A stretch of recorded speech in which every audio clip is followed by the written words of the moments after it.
کہ تم حق ادا کرو اس کھیتی کا یوم حصادہی، جس دن تم اس کی جو ہے نا جی کٹائی سمجھ لو، بوائی سمجھ لو، جس دن جیسے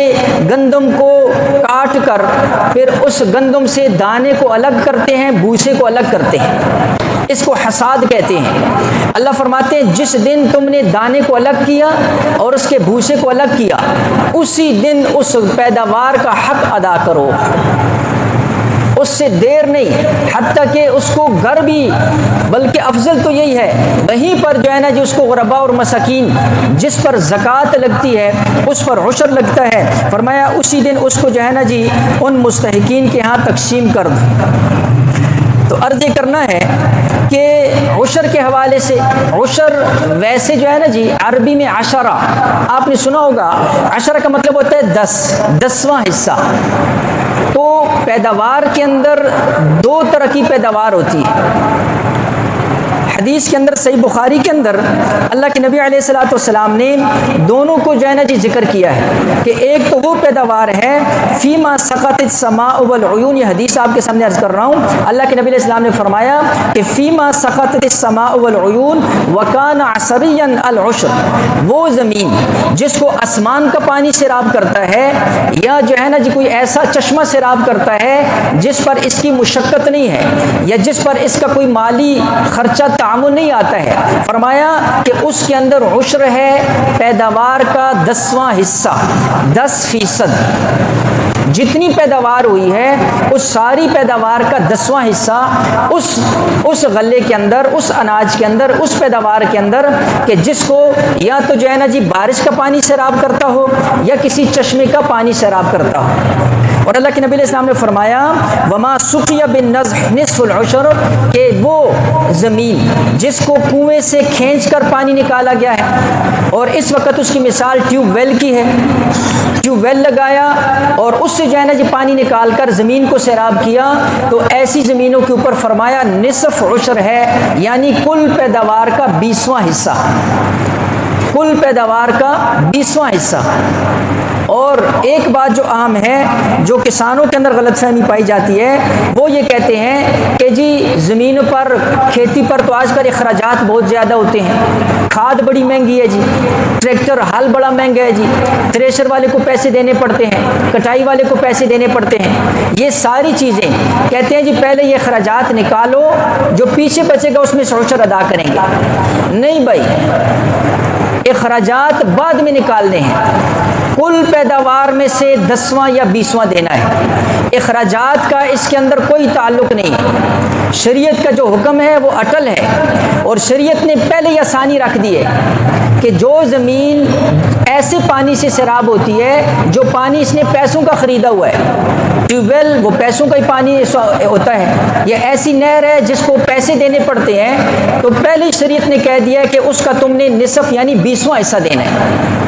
تو یہ شریعت نے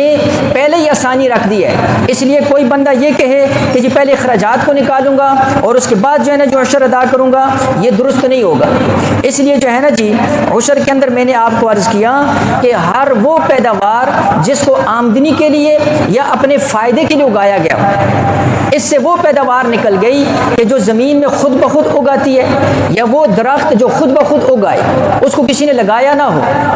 یا کوئی ایسی چیز اگائی ہے، کوئی ایسی سبزی اگائی ہے جس کو اس نے نہیں اگایا، خود بخود اگائی ہے، اس کے اندر عشر نہیں ہوتا۔ اس کے علاوہ ہر ایسا پھلدار درخت ہے یا ہر ایسی فصل ہے، ہر ایسا اناج ہے جس کو اس نے اپنے نفع کے لیے، آمدنی کے لیے، استعمال کے لیے اگایا ہو، اس کے اندر جو ہے نا جی شریعت نے عشر رکھا ہوا ہے۔ پھر ایک مسئلہ یہ بھی اکثر لوگ پوچھتے ہوتے ہیں کہ بھائی اب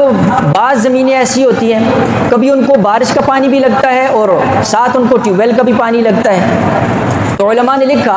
کہ دیکھیں گے کہ زیادہ پانی سال کے اندر کون سا لگا ہے۔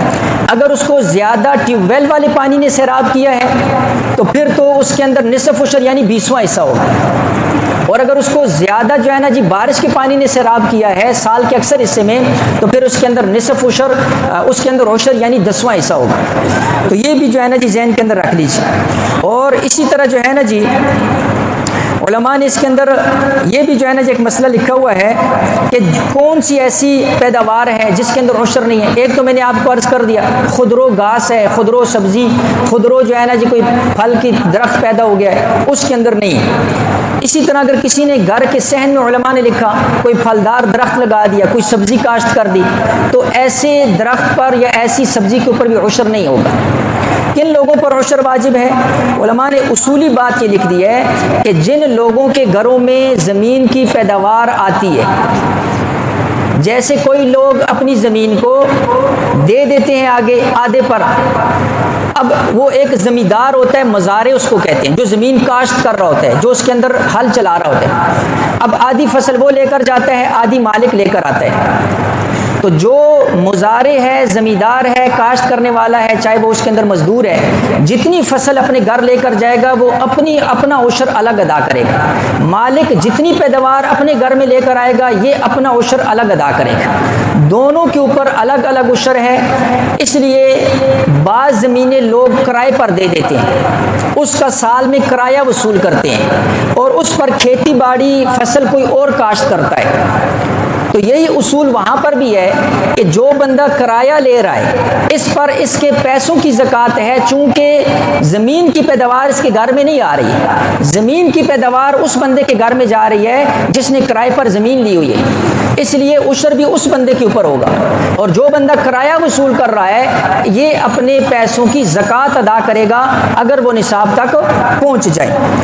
تو یہ بھی جو ہے نا جی. اور دوسرا میں نے آپ کے سامنے عرض کر دیا کہ ادائیگی کے مسائل جو ہے نا جی, اگر ایک زمین میں سال میں مثلا 3 فصلیں کاشت ہوتی ہیں تو تینوں مرتبہ عشر ادا کرے گا.